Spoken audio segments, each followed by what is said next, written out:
Hello, everyone, and welcome to the Winging It F1 podcast with me, Adam Dickinson, and Freddie Coates, and a very hyper Nigel Chu, who is one of the last remaining Nigels in the UK, because as news broke from long-time listener Henry Clark over the weekend, there are no new Nigels this year, so he's a dying species, but he's managed to make time out of his conservation schedule to talk to us about the American Grand Prix, which is happening this weekend, not too, well, like 8 hours away from where I am driving, but you know, that counts as close because America's a stupid country. So we're going to be talking about that and what we're looking forward to this weekend and the 2022 calendar and everything. We're going to be talking about everything because especially Nigel is in a hyper mood, but me and Freddie will probably feed off that because we always do. And it will be an interesting podcast to see where it ends up. So it's always an interesting podcast. Yes. Oh, good one. So how are you both? I'm worried about you, Adam. I'm worried that you're not enjoying America because you just went, America's a stupid country. Well, you're there for another 9 months or whatever. I mean, yeah, I don't know. It's just kind of fundamentally so massive. And don't go to Russia, mate. It's like if you look on a map and you'd be like, "Oh, I'm close to Austin," and then it's like, "No, you're just like 8 hours driving away." Which Are you going to Austin? No, I wanted to, but yeah, fair enough. No, they were doing. They did driving in Dallas, which is 4 hours away, which is a bit more manageable. I think Red Bull did driving there. It did. Sergio Perez. Yeah, so I was kind of tempted to go.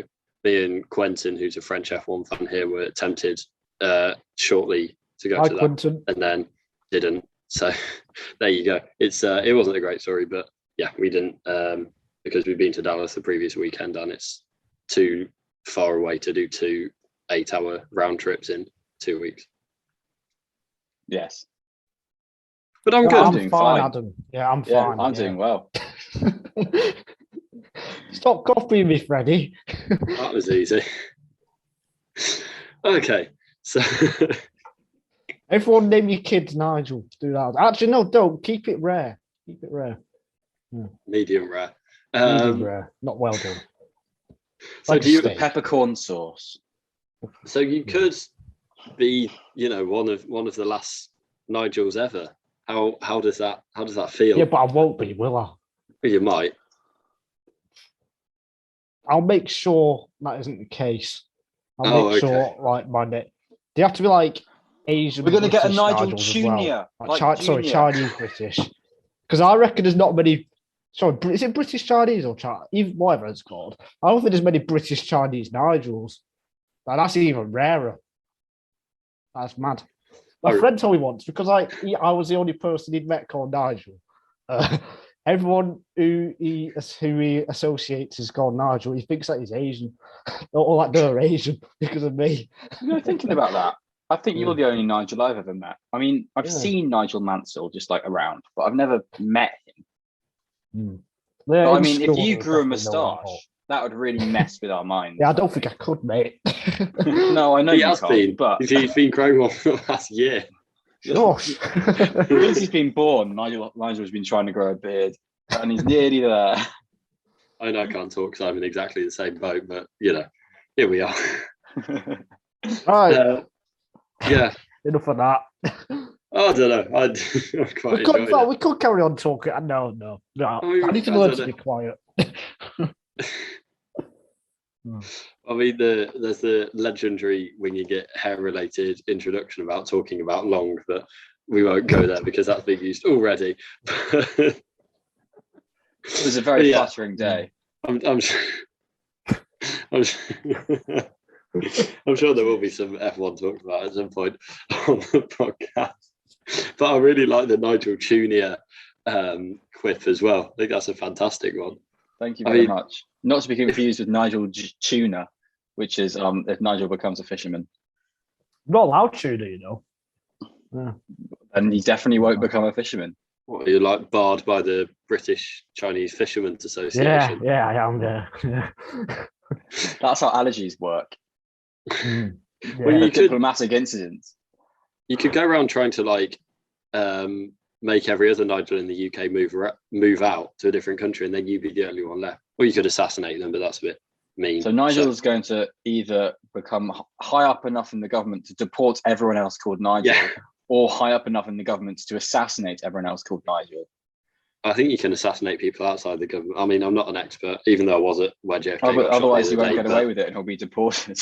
You know what I've just thought of? Like, so right now, people need to find news in Sheffield. Well, they can find it if someone's looking for a Nigel. Here we are. I'm happy to be interviewed for that news piece because I might help you in like your assessment or something, and you might get a first. So there you go. If I do a video piece and openly make the story about someone I do a podcast with, I will not get a first. Hang on, maybe Adam will, because they don't know anything about him in the States. He's told everyone he's called Colin.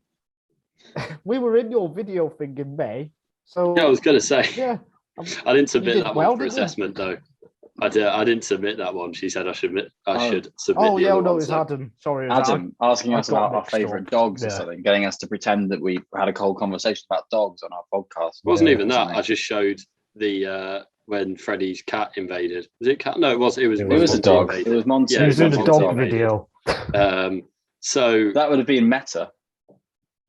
No, I showed one. It was from Parliament. It was from some parliamentary committee where like some guy was asking a hard-hitting question about like media, and then his cat just walked across the screen and just hit him in the face with its tail, which kind of took away from the grit of it. But yeah, do you want to talk about F1 or let's carry on? Yeah, let's do it. Let's give it a go for once. So Austin returns to the calendar after a hiatus last year, which definitely isn't how you pronounce it, but I thought I'd live a little. How much on a scale of 1 to 10 are you looking forward to this race, Freddie? 6. 6? Is that it? Come on, man. Really? 6 races to go. 6 very points surprised.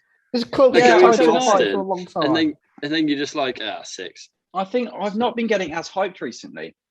I think it's sort of for the weekend. It's sort of my fault. No, it's not your fault, Nigel. I think, to be honest, it's F1's fault for there being so much F1. It feels like a slog and that kind of thing for a Friday. But I don't know. I normally get well hyped by qualifying. So I think probably if you ask me this question on Sunday, I will be giddy as hell. But I don't know. Maybe it's because it's whatever day this is, Tuesday that we're recording. So I'm a bit like, oh, okay, cool. I'm intrigued by a few things, but I need to see how it plays out to see how excited I'll be. And I think that's probably because we've been spoiled by so much good F1. I want to have more good F1 between Red Bull and Mercedes. I don't want it to be a Mercedes track or a Red Bull track and so on like that. I think there's too many caveats in my mind. I thought you were going to say you're excited for some bad F1. You just need some bad F1 to like have a stinker and then be like, get back into. If there's any race I want to be fantastic, I want it to be the US Grand Prix, to be honest. Because I want it to be the last Grand Prix. No, I want it to be the future Grand Prix. I don't want it to be a Grand Prix that's already happened. Oh, ha ha ha ha. Very funny. You said last Grand Prix. What? Okay. I meant like the last Grand Prix of the year, like the finale. I genuinely thought you meant like Turkey. Oh right. I thought you were just thinking of cheese. I can understand why I'd come across with cheese there. Fair enough. No, yeah, I think the US would be. It's such a cool place for F1 to be, and I love COTA. I think I'm speaking myself into more of a 7.5 now, to be honest. Oh, that's massive. Wow. Is that easy to jump 1.5 for you? Wow. Well, that's a gain of a quarter from where you were at 6. So yeah, that's a pretty wow. I mean, by the end of this podcast, I'll probably have spoken myself up to probably an 8.25. So who knows? Oh, Nigel, I mean like a quarter of 6. But then you've added a this is a Winging It Maths podcast now. It is the Winging It Maths podcast, surprisingly often. That's true, actually, yeah. I mean, I should say math here, but mathematics. I'm not going to bend to that. Yes, exactly. Yeah. What's your question, Adam? How much are you looking forward to the race? Oh, I'm really looking forward to it. I mean, 6 races to go, 6 points in it. As the sport's top 2 drivers, in my opinion, going at it, nothing between them. We don't know which of the remaining tracks are going to suit Mercedes and Red Bull. Yes, we can look back at the history, but it is very close. It's going to come down to those little things, set up, not having any mistakes, strategy. All of those things are going to count. Hopefully, there's no more grid penalties as well, so we can have a proper, I guess, race between Verstappen and Hamilton, because I feel like we've not had that for a bit. So, yeah, I'm excited for it. In fairness, I feel like setup, strategy, and not having any mistakes are quite big things. I don't think they count as little things.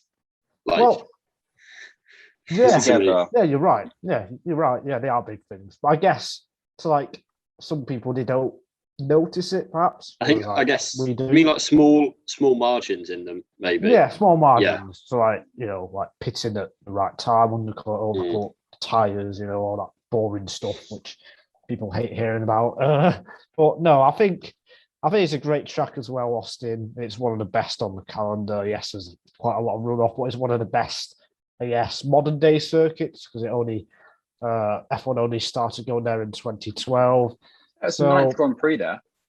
Yeah, I guess it's still quite young though. Yes. But yeah, I'm pretty excited about it, and I'm sure Freddie will be. I will be. I know I will be. I will be. I'm intrigued by a lot of things, such as the fact that I think it's going to be very bumpy, at least in the first sector.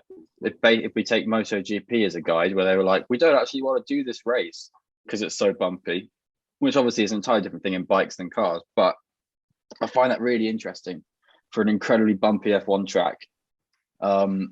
I find that really quite exciting as a challenge for them to come into COTA with all of their knowledge from 2 years ago for a completely different car concept. Basically, now we've had these rake rules at the start of this season, and then the track is completely different to how it was because it's been baking in Texan sun for 2 years. And I think that's going to be really, from a nerdy point of, it's going to make them all have lots of complicated setup decisions. I think that's going to be really interesting. I mean, they normally come up with it, but I think it could really throw a spanner in the works with the midfield and with probably whoever gets on top of it better. And I think Red Bull are normally a bit better at that kind of stuff than Mercedes recently. Yeah, and I like the bumps as well, and as long as it doesn't get unsafe, I think it adds that character as well, and it's a bit different to the smoothness of Sochi, for example. So I think the bumps are a good thing. We'll see how much of an impact that has this weekend. I think it's a good thing as long as it doesn't. The drivers still need to enjoy it, because it is like historically been one of the drivers' favourite tracks or favoured tracks, and I don't know. I hope that stays. I hope it kind of doesn't detract too much from that. I don't know whether we'll see them resurface it at some point, but who knows? I don't. But I do know it's very hot in the Texan sun, and they have been doing some sort of sandblasting, sort of grinding down on a few of the more aggressive bumps, because it did pose a big issue at the MotoGP event a few weeks ago. And they have scheduled a complete resurfacing, I think, for May or April, around then. So it's going to happen. But it's not done mostly for this event, which is what I'm finding interesting. Yeah. Yes, it is. I think I'm really looking forward to it. I think it's another, as Nigel says, it's 5. It's snuck up on us, or on me anyway, but there's only 6 rounds left. After this, there's only 5 rounds left, and then we're in a completely different era for F1. So it is really kind of, we're so engrossed in the title battle this season, and everything that's happened between Mercedes and Red Bull and Lewis and Max. But it's coming to an end. It doesn't feel like that long since Bahrain testing we were thinking, will we actually have a competitive F1 season? It doesn't feel that long since before Bahrain testing, where we just thought Mercedes would romp away with it, and everyone was talking. Yes, you did. I was the one with hope.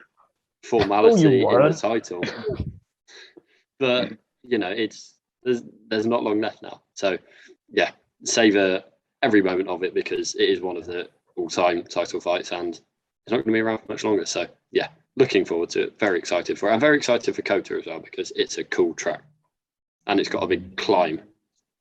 Like every year, I'm like surprised at how steep it is. It's massive, it's obscene.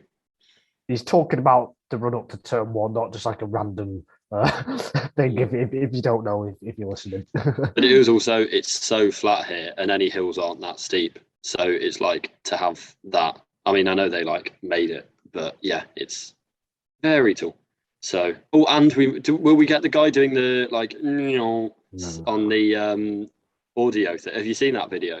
It's like someone. Yes, of course we've seen it. He got Nigel shook his head, so he went on. No, it just annoys me. I love it. I think it's. Are you one of those people, Nigel, of the belief that F1 security should be better than this, so they can't pick up any sound? Nah, I just think that guy's had too much fame for doing that. That's all. I think it was really funny at the time, and I think it's still quite funny. But yeah, I don't laugh at it anymore. Oh,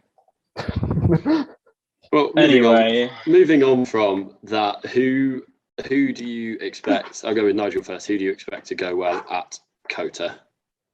I think Hamilton has to be the favourite. His track record there is excellent. Won the Did he win the championship? Yeah, he did win the championship then 2019. Through his cap at Bottas. 15 and 19 as well. Yeah, I meant 19. Like Bottas won the race, but Hamilton won the championship. But Red Bull were close in 2019. In a year where there was at least half a second between Mercedes and Red Bull in general. So that puts them in good stead. If you compare it to, say, the last few tracks, Sochi, we'd have to ignore Turkey because there's not much history, but say Sochi, Monza, Spa as well. If we look back at 2019, for example, Red Bull were quite a bit away at those tracks, yet they've got closer at pretty much those circuits this year. So I think it'll be closer than what we've seen so far because I think so. Recently, at least, Mercedes have had the upper hand. So I think it will be closer. I think it's going to be a Hamilton versus Verstappen fight. I think Bottas, it'll be one of those races where those two go away and Bottas is just a bit too far behind, I think. So I think it'll be close. I think Hamilton has to be favourite. And it wouldn't surprise me if he retook the championship lead. It's just by whether he does it by 1 point or more, personally. So, yeah, those are my thoughts. Do you think it's a must-win for Hamilton? No. Okay. I think the only thing that's important is don't have a DNF, don't have an incident. If Verstappen wins Hamilton DNFs, it's going to be tricky from there. That's going to be rough. Yeah. It's going to come down to some bad luck or an incident. I think this year, I don't see how the final 6 races how it's clean from now on in. I think there's going to be some kind of moment. It's just whether both drivers have a moment or multiple moments, or whether one does. So you just got to stay within, I'd say 10 points or 7 points perhaps until the final couple races, and then go from there. So it's just going to come down to those moments again, whether there's a collision or whatever. But no, I don't think it's a must win. Well, Turkey set an interesting precedent for the remainder of the championship. I think the strategy for both teams there was to not lose too many points to the other driver.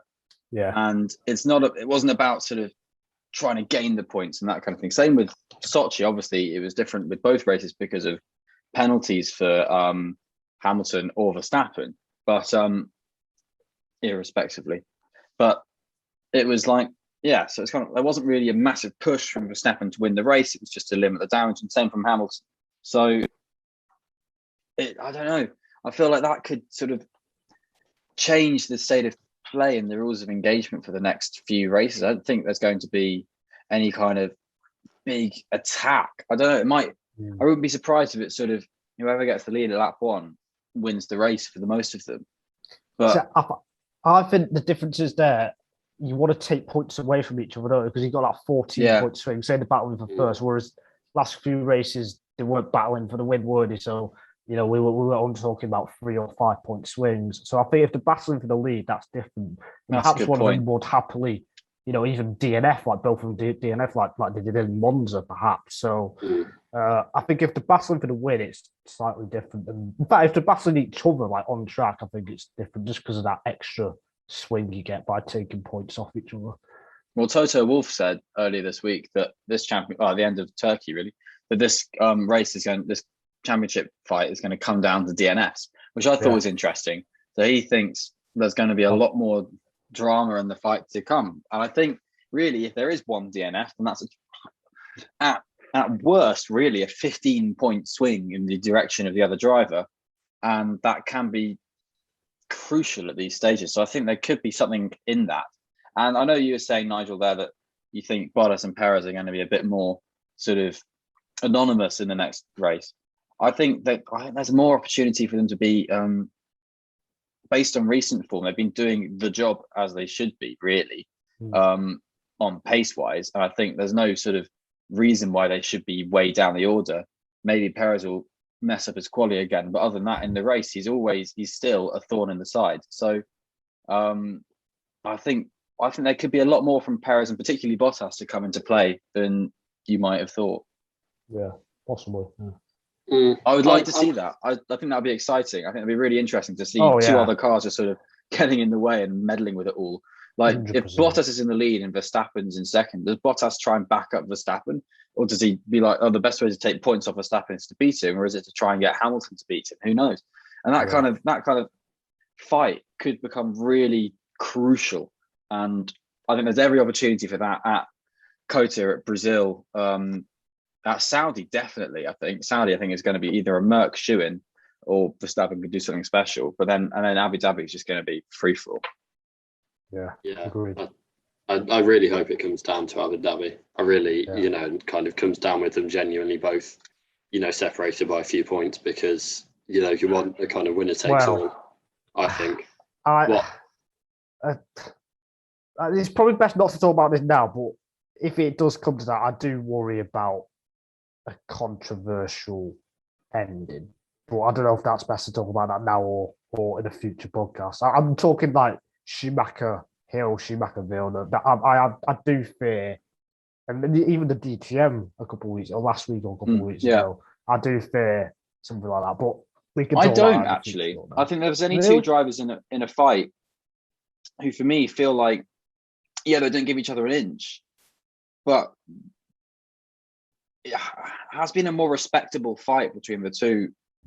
I think. I mean, there's been obviously incidents and stuff, but there's not been any sort of premeditation to any of that. I don't think. I don't think there's premeditation, but I think it's a case of Silverstone and Monza.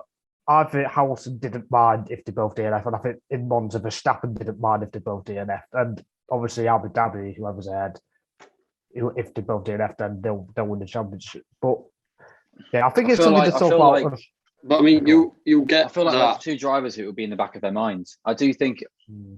I think definitely Lewis will be in the back of his mind of how he wins a championship, and I think particularly, I reckon I wouldn't be surprised if that's a big topic of debate going into the weekend if we get to that. Because you saw back in the day how much that rankled with Schumacher, and he was a really nervy guy when it came to title fights. He was, as much as he's famed for being so cool under pressure and calm under pressure, that's because he put himself in the positions where he was fit enough and good enough to be able to cope with it. But if he was, he would crumble. But I think these two drivers, I think, are much better than anyone in like those situations in terms of the emotion getting to them. Better than Senna, better than Schumacher, in my opinion, for that. And Prost. I mean, you'll also get, you'll get that point regardless in the season too.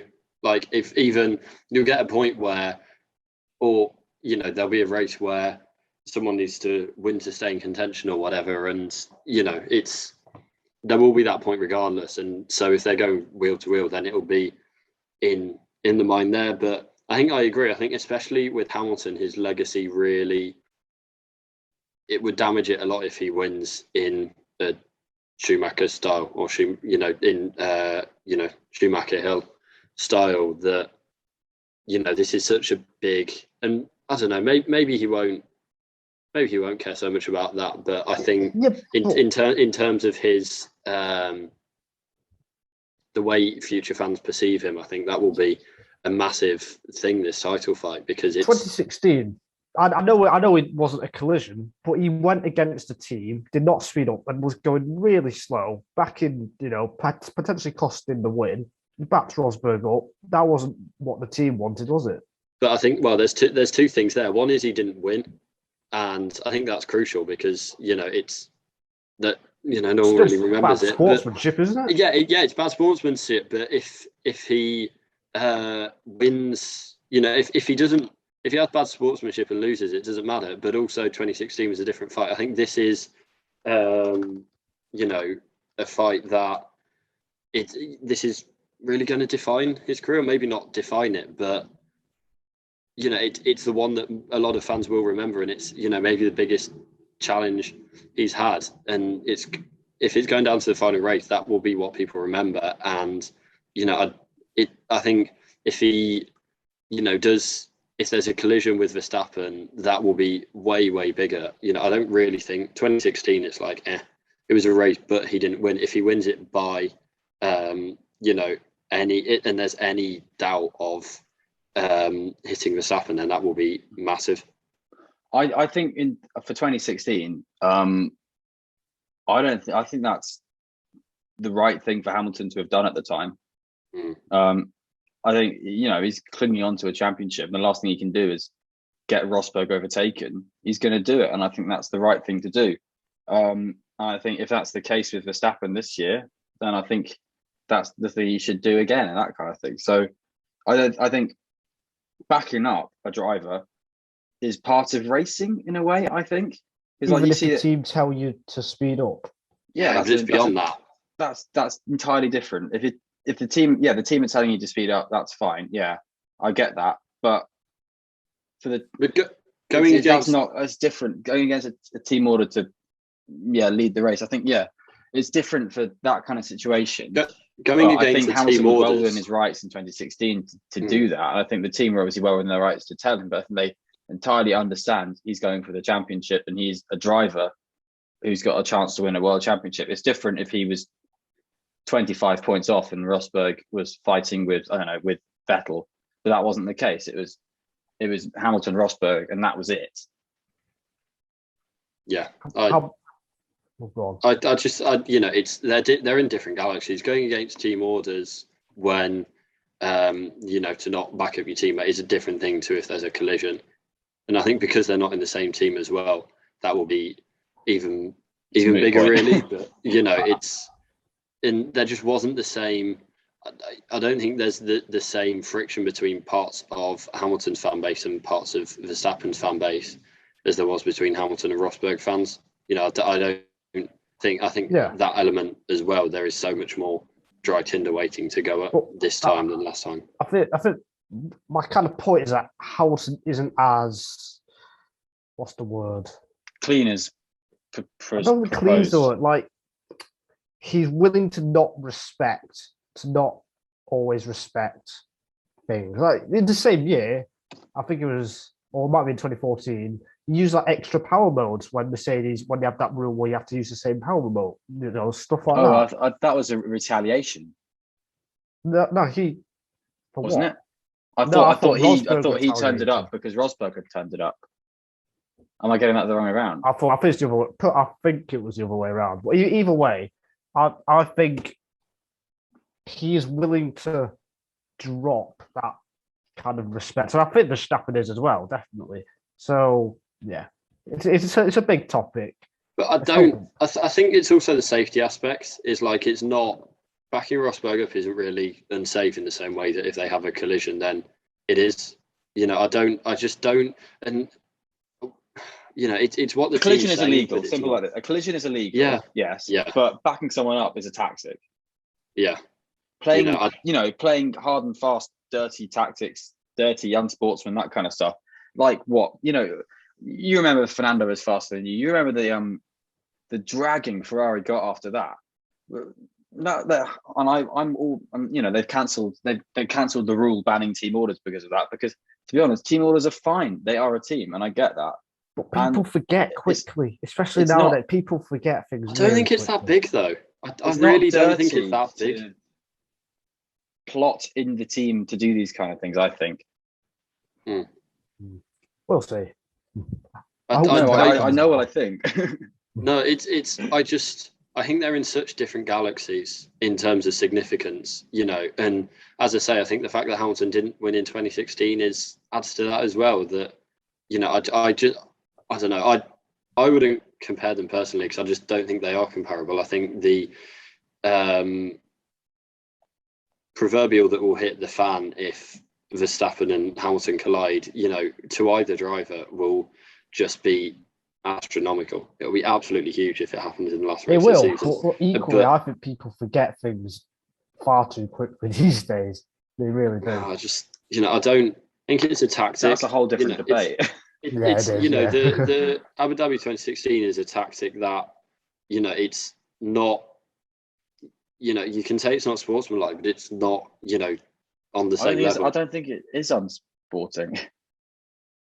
Yeah, I don't think it is sporting. Is what I meant. I think it was fine. I'm just playing devil's advocate. That's all. I'm just playing devil's advocate. We know, mate. You've done it for 2 years. 2 years. Oh well. Year and a half. Let's move back to COTA and back to the team or the position of Hamilton's, or the teams that were involved in Hamilton's first title fight, or first two title fights, which is Ferrari and McLaren. What a great segue that is. It was even better. No, you would get a double tick if you were writing that in an essay. Oh, thank you. I appreciate that. I would have get a stamp. That was always like they'd have stamps like a frog that would say "good work," and that was it. You get a sticker with a train on it. I think I prefer a stamp personally, but that's because you like trains. No. Everyone likes trains. Ferrari and McLaren, where do you think they stack up against each other? Because they've kind of had, I don't know, it's been a weird, underrated, I think, Constructors' Championship fight. There's 8 points or 7.5 points between them at the moment, with McLaren leading. So who do you think is better? Who wants to go first, and who do you think is the better car or better team at the moment? Okay, I'll go first. I think Ferrari have the momentum. I think the new power unit is very, very good. Perhaps better than they thought. The drivers as well, they're trying to play things down, but from everything that we can see, it is looking very good. And they don't have to take any more grid penalties as well. So we should, whereas McLaren do, or they might, Norris will, sorry, Ricardo has. Norris might have to start one race at the back.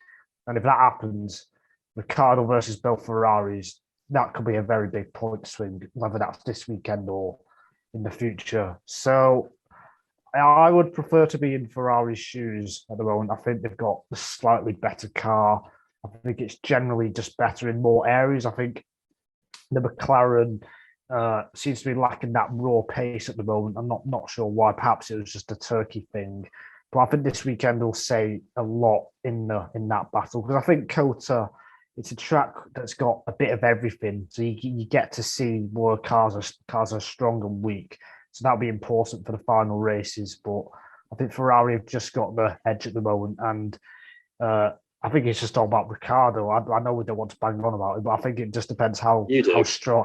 You want to bang on about it. It just depends how strong a season or end to the season with Ricardo has, because whether he's getting 5 points or no points, that could be the difference in the end. So yeah, that's my Ferrari McLaren opinion. I agree exactly with what Nigel has just said.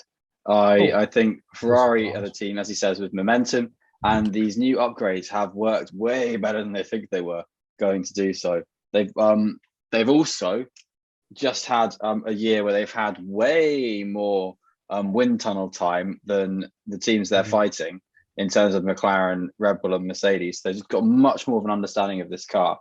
McLaren's weaknesses are basically the entire first sector of COTA, with sort of the high-speed kind of wiggly bits, and I think Ferrari can eat them up there a bit and can have a pretty decent showing to being third best team. Maybe even if you look at Leclerc's recent pace, he's been essentially on Verstappen's pace. So maybe we shouldn't be talking about how much they're going to fight with McLaren, but maybe how much they're going to get in between the fight for the leaders. I think particularly in Mexico and Brazil, definitely Mexico. I think I wouldn't bet against a Ferrari win at Mexico. So I think they're going to be very, very interesting to watch. And I think really it's getting to a point now where it might well be a foregone conclusion that McLaren are going to lose third in the constructors. That's big. I'd agree. I mean, Ferrari are only 165 points behind Red Bull in the constructors as well. So if they really get themselves together, then they could make up. I mean, there's 159. Oh no, wait, no, there's not. There's more than that. I'm thinking drivers, not constructors. Ignore me. Carry on. Yeah, you get double. You get 44 points maximum for a weekend. So if Red Bull have a real shocker and Ferrari have a real, God, it's not going to happen, is it? If it happens, I'll leave. If it happens, I'll leave this podcast forever. Who is it? How far does it go down to? Isn't it something like anyone from Vettel upwards can still technically win the Drivers' Championship? Or was that there's 159 points left for the drivers. I know that because I've wrote it. Yeah. So whoever's within 159 points of Max Verstappen. Well, there was some stat that went round in like Hungary or Belgium or Italy 2019 that was like, if Williams don't score a 1-2 here, then they've lost the Constructors' Championship. Which no, it's Gasly. Anyone from Gasly up can still win the title. So Gasly could go on a blinder and go on, Gasly, win fastest lap at 6 races. And if everyone else DNFs in the correct way, then he could win the championship. He'd need everyone below him to suddenly. He wouldn't just need him to do well. He'd need everyone below him to do better than everyone above him. And that would be a story to rival Brawn GP. To rival Brawn GP. Yeah, it would be as extraordinary. Oh dear. I don't know. I think it'll be really interesting to track. But I mean, like we said with Mercedes and Red Bull as well, you don't know whether DNFs are going to come and how that's going to affect things. And you think when you think about McLaren's pace at Sochi or Norris's pace at Sochi, and the fact that he lost 13 points from winning to more like 18. Yeah, because at 25 for a win, isn't it? He came 7th. So quick maths, Nigel. 17. Yes. I think. Yes, even more than that. So he lost a lot, and that you're on mute, Freddie. Yeah, Freddie's just sounding looking frustrated on mute again. Yeah. I don't know. You could be. I need to stop eating sweets. I keep going up, putting myself on mute, and then saying things. And then just being like, ha, ha, ha, ha, and then expecting you to react, and then you don't. And I'm like, oh, well, I'll say something else. Ha, ha, ha, ha. Well, anyway, Leclerc lost 25 points in Monaco. I'm going back on mute. Yeah, well, that was his own fault, wasn't it? Yeah, yes, that was, and he only gained those 25 points because he crashed deliberately. So he should have gotten 0 anyway. So actually, he deserved it. So anyway, Leclerc is so unsporting. If Leclerc was in this championship fight, he would crash them all out. No, he just crashed himself out every race. That's why he's not in the championship fight. But yeah, oh man, he got 2 poles back to back. I'd forgotten about that. That's how crazy the season is. That there's just been so much stuff going on. Mexico conundrum. No, I think that's a genuine. Like we can talk about it. Let's save it for Mexico because at the moment we've done a big discussion on Abu Dhabi and Abu Dhabi 5 years ago. Yeah, we can't afford to That's something we can do if in the winter, podcasts on past event things. Oh, which is what we do. Do a podcast on Mexico 2021 in the winter. Yeah. Yes, that's a good idea. But if we go to some predictions, who do you think is going to do better score more points out of Ferrari and McLaren this weekend? Ferrari. Fezza. Yeah, same. Ricardo. Sorry. Anyway, and running out the predictions, can you do pole position and podium? The standard. Yeah. It's going to be Lewis Hamilton win to retake the lead of the championship, then Max Verstappen second, and then it'll be Valtteri Bottas third. I agree. We're agreeing far too much. Yeah, this is quite. It's a good job we had a whole discussion on 2016 Abu Dhabi to whether we agree on that or not. But is there anyone else you want to, or anything else you want to talk about for COTA before we move on? Well, there's that American team, isn't there? Shall we talk about them? Home soil. Andretti. What are we gonna? Does home tarmac make them a lot I think we should faster. talk about No, Haas they're and not. Andretti. I mean, what do we make Haas this year? We've hardly spoken about them. I mean- yeah, I I think. mean- Well, they got into Q2 in Turkey, so Yeah. there's underlying pace there. Doesn't matter. Hmm. This season literally doesn't matter. Like it, It's a write-off. Yeah, they said that before the start of the year. I think Mick's been decent, and it's been probably the best environment that he could have been in, given his family name coming in to have an uncompetitive Haas. That the only person he's really racing is his teammate, and anything else is a bonus. So I think from that angle, that's good. But beyond that, like I don't care. They're not even like, apart from them crashing into each other, they're not. There's nothing kind of interesting about them. So That's what I said before the season. When you were saying like we were going to talk about them every week. I remember you saying that. I think I said Alfa Mazepin, Romeo. but yeah, No, I think you said Haas. no, I don't think I you did. say Haas. No, Oh, okay. Alfa Romeo with the pessimism stakes. Yeah, but like they're also, I don't know. Williams Well, have there's done big well. news about them that we're going to get onto in 32 minutes. But I'm going to give an opinion on Haas first. And that is that I'm sad that Haas is where Haas is at now, because like you think back to 2018 and start at 2019, and Haas were, they're a big modern team taking a whole new approach to F1 and doing well. And it was exciting. I really enjoyed Haas doing well. And it's a shame that they've become a joke now, because let's be honest, they are a joke at the moment. And I hope they can earn back some reputability for next year, and they can do some performances that are actually solid and actually worthy of a Formula One team bearing the Haas name, because it's still a legendary name in NASCAR and in IndyCar. So, and it had potential in F1, and I hope they that's not thrown away for next year. It all depends. Oh, go on, Freddie. Oh no, of course you speak about Haas. I was just going to say it all depends on next year, because if they're at the back again, then they are going to be in serious trouble, because they've sacrificed a whole year just for 2022 and beyond. So yeah, they have to at least be in the midfield, at least. And if they are the worst team again, then that's it's quite. I think with Haas for embarrassing, 2022, it's not necessarily about where they start. They should start in a good position, but it will be a test of their development, because they will have a lot of opportunities to develop next year. Yeah, as will Alfa Romeo. Yeah, so it will be a test of that and how they've planted themselves for next year. And yeah, it really is probably a sliding doors moment for them, 2022. Make or break.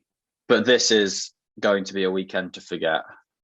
I mean, I completely agree. I genuinely, and that's why I said, like, when you said let's talk about Haas, I don't care. Like, there's nothing that they do this season that really interests me from here until the end of the year. There's so many.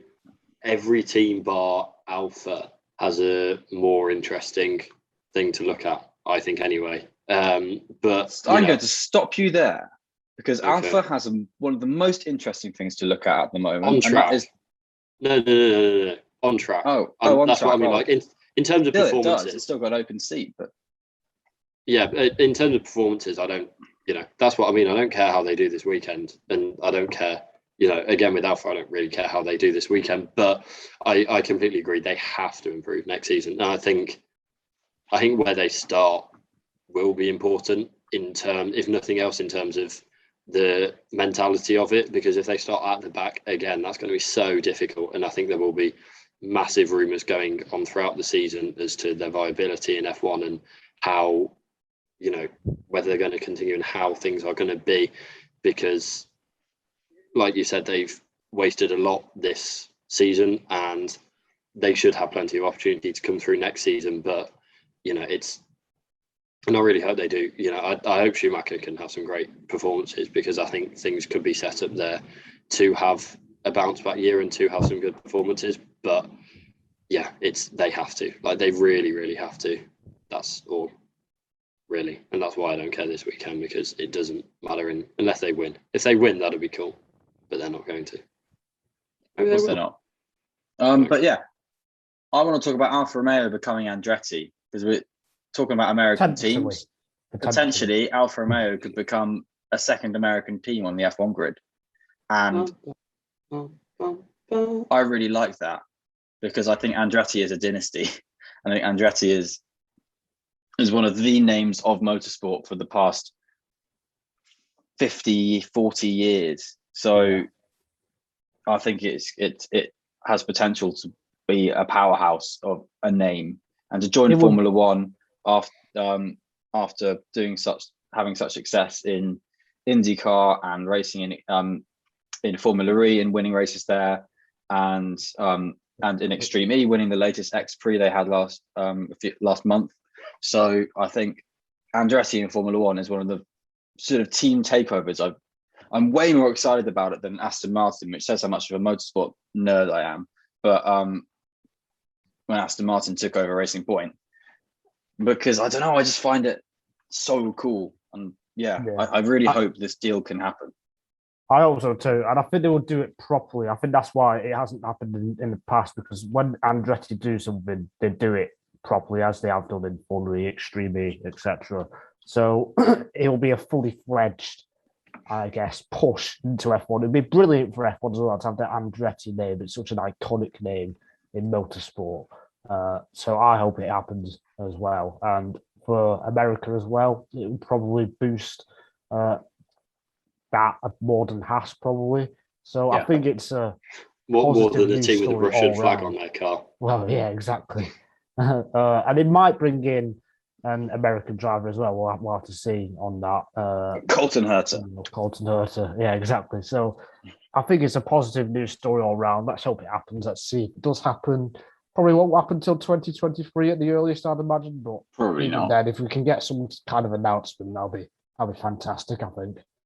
And if they can keep a hold of Théo Pourchaire in the Sauber Junior team, then that could be an interesting team, I think, bringing through Pourchaire and an American driver. Who knows? That'd be a long time coming, based on Bottas. No, it's happening now. And like that team, I mean, especially as Sauber, it's really not that long ago that they were like relevant. You think Perez there and Kobayashi there, and then before 2015 that, BMW, Sauber, Charles Leclerc in 2018. He came through and had a fantastic season there. So it's kind of the magic around them has gone a bit, but I don't think you have to look that far back to see them being quite a likable underdog. And now they're just there. The bare bones are there, but they've essentially set their sights on these new regulations since 2017, really, since the previous set of new regulations, and they've not shied away from being public about that. They said 2016 for Sauber was atrocious. They basically didn't start developing a new car until they had it in the background. They didn't start officially properly making progress with it until the November before 2017, which is why they were in dire ever since. And it's been a clawing back situation since then in terms of getting funding, which has only really properly stepped up as of 2018 and 2019. And that means they've kind of been bedding themselves in for 2022. And I think, again, a team that could really flourish and grow in the cost cap era and the new basis of car era could be Alfa Romeo, Andretti, Sauber, Autosport. I don't think it'll be called that. Autosport.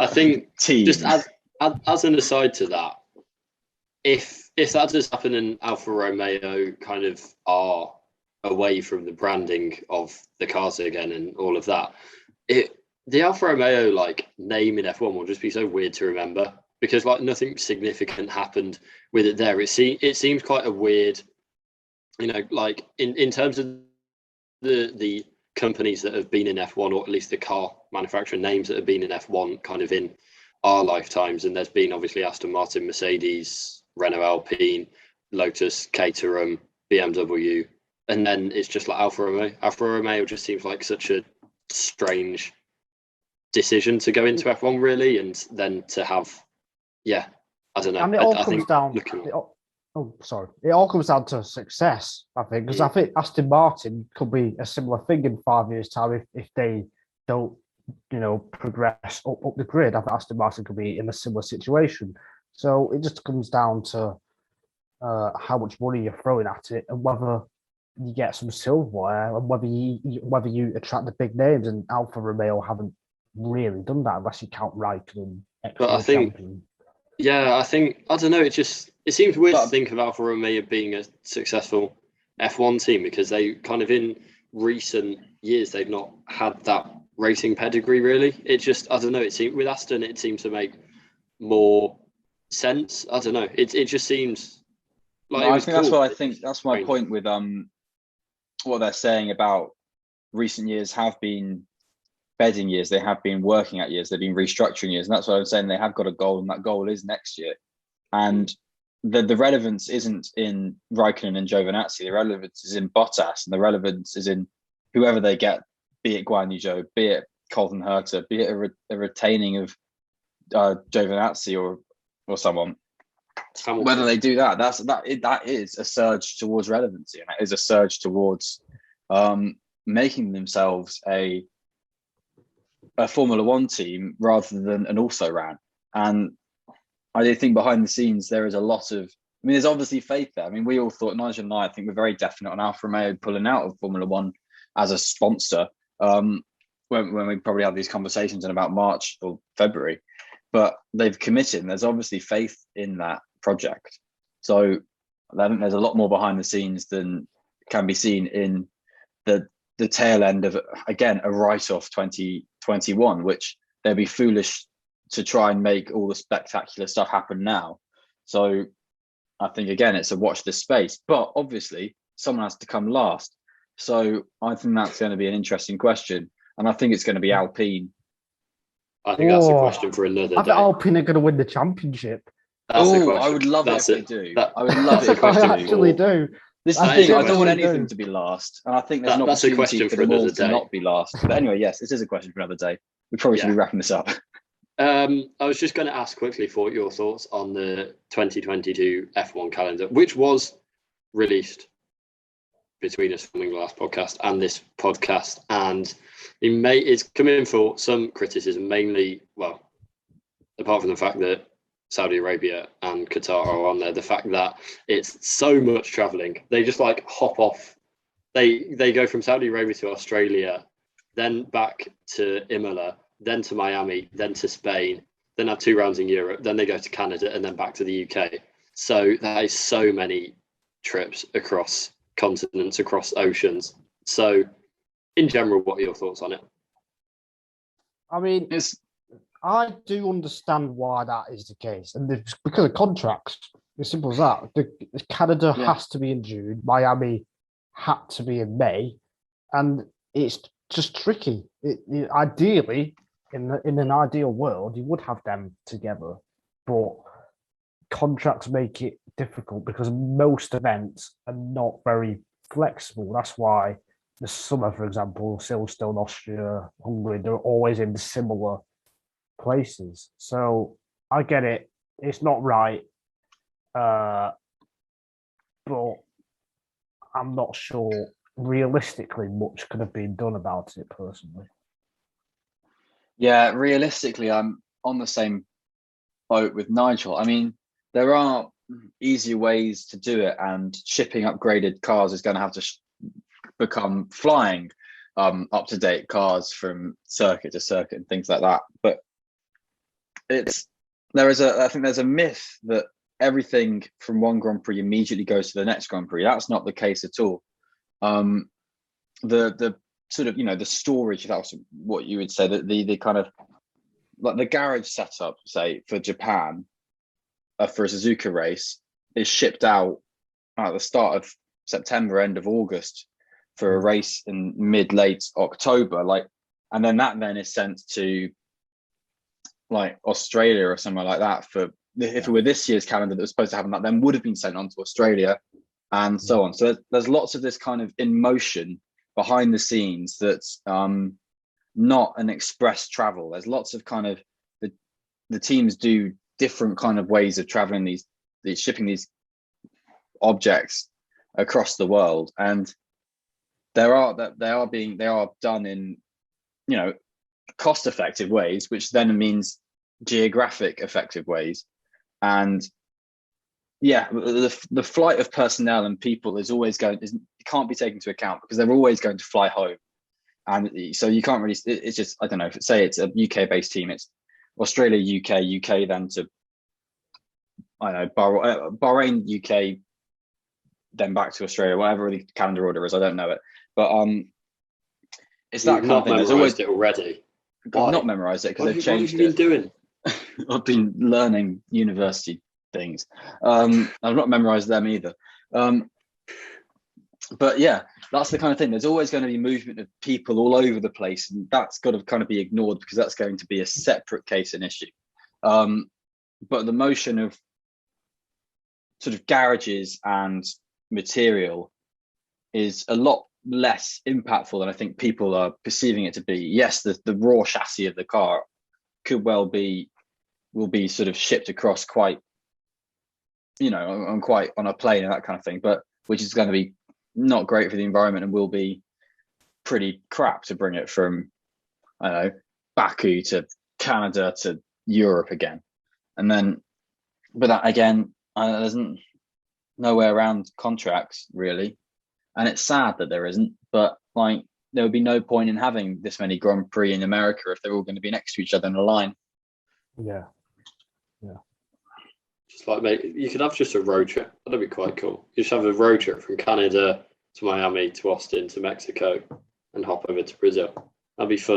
No, like in theory, that is a good idea, but then you're flying people to and fro, and that's in the long run probably worse. Yeah, I completely get that, and there is a fantastic video on YouTube by Wendover Productions from about 2018, but is obviously still very relevant, about the logistics of F1 and moving everything around. So I really recommend that, even though we're not sponsored by him or the channel. But yeah, what do any legs jump out, any double headers or any parts of Canada jump out as bad? Like, yeah, or do you just not care? It's what I expected, I guess. So nothing jumps out because we've known about Miami for a long time. Kind of thought, it's what I expected. I think it's just nice to have those races which we haven't had since 2019. So Canada, Japan, Australia. I'm missing one. Singapore, there we go. Those 4 races, hopefully they do happen. It'll be nice to have them back. I think it's just that really, but everything else is what you kind of expect for a modern day F1 calendar, I think. Which are you looking forward to the most out of those 4? Singapore Canada. For me too. I like Canada. Yeah, I'm also looking forward to Miami, to be honest. New venue. Yeah, could be a bit of an event around it, and I'm okay with that. I still lament triple headers, but they're not that as prevalent this time there's around. Only 2. I thought there'd be more. I thought there'd be more than 2 to be fair. Yeah, I thought there'd be more, 7 especially considering headers, they're trying to cram it in to finish it before the World Cup, and they finish a day before that starts. Which they should do. They shouldn't try and compete with football. That's why there's no race in Qatar either. But yeah, I think I'm glad they put Saudi at the beginning. Because I think Mexico, Brazil, Abu Dhabi is a nice sort of round out, in my opinion. Yeah, apart from Abu Dhabi. But and I'm confident about the Abu Dhabi changes. So who knows? I still human rights changes. Hey, I know. What human rights changes? I don't care. Track changes. I heard of human rights changes? No, probably not. Anyway, I'm still. It's quite sad. It's getting further and further away from the time of Brazil being the kind of classic season closer, which I miss. Although I guess that used to be the case for Australia. It used to be Brazil as the season opener. So maybe that's what other people are going through before me. But yeah, I still lament the fact that I think Sao Paulo was a fantastic closing race, and it's sad that that's not the case. But if it's not going to be there, then I think the second best place for it to be is the penultimate Grand Prix rather than 3 from the end. Do you know what I want to be the finale race in the future? Silverstone. No, that'd be awful. That'd be awful. On the- Imagine a November race at Silverstone. That'd be On terrible. the moon. Not in the the moon. sea. South Africa. Yeah. I think that'd World be a brilliant Rallycross used to finale. do that. Well, F1 used to do that. Yeah. I think that would be a really cool place to add to the calendar as a season calendar. Add to the calendar as a season finale. I don't know. I think that'd be cool. I still prefer Brazil, but I think it'd be a very good addition to the calendar, and I think it'd be a better season finale than Abu Dhabi, even with the changes. So, yeah. Yes. But if you want to find out more about our thoughts on racetracks, then we did a full 2-part calendar, dream calendar. It wasn't 2 parts. It was just very long. It was just a very long one. It's an hour and a half long. Yeah, so please go and check that out because I enjoyed doing it, and we talked a lot about tracks and debated a lot about tracks, and we actually did prep for it. It was the most preparation we've done for any podcast ever. So yeah, I had a Google Doc and everything. Whole a separate Google Doc. Yeah, separate Google Doc. Compared to our Google Doc that's been going since podcast 1. Yeah, which we will put on Twitter so everyone can see the notes that no we won't. You can do it if you want. Do you want to? I don't think that's a good idea. Do you want to guess how many words is in it? We've just passed a significant milestone. 60,000. 10,000. No. 75,000. No, so not 75. No. 7,502. So 7,502. Freddie, wow. Whoever put the end at the end of our COTA thing has surpassed the 700 mark. So there we go. How many pages is it as well, actually? And then we will wrap this up. But this 38. is 38. That's a lot. It's a lot of podcasts. We provide a service here, and we hope it's you actually enjoy my final project for uni. Just handing it in this. Michelle's going to love that, isn't she? You can't just talk about random uni stuff on the podcast. Sorry. It's not conducive to listeners. Like, hey, listeners, did you hear about that thing that I had to do for uni? Did you hear about what my lecturer said? Wow, you get it. You hear when I fell over this morning when I was doing a workshop, yeah. We do need to know that story, actually. Tell. I fell over. It was raining, I slipped and I fell over. There you go. Oh, it's actually quite a sad story. Yeah. You hurt yourself. No. Good that you had to check. Yeah, I did. I had to remember by checking. Do I still have a foot? No, it's not in a cast. It's fine. Am I still doing this podcast? No, we're not, because we're going to finish in a minute. on that note, then yes, I hope you enjoyed listening to the podcast, and I hope you enjoy the American Grand Prix. Of course, they enjoyed it. Especially the stuff. Speaking of enjoying, look at this is just for you on page 12. The Barcelona when we finish the podcast. Finish the podcast, man. It's fun. But on that note, yes, thank you for listening. Hope you enjoy this weekend, and goodbye.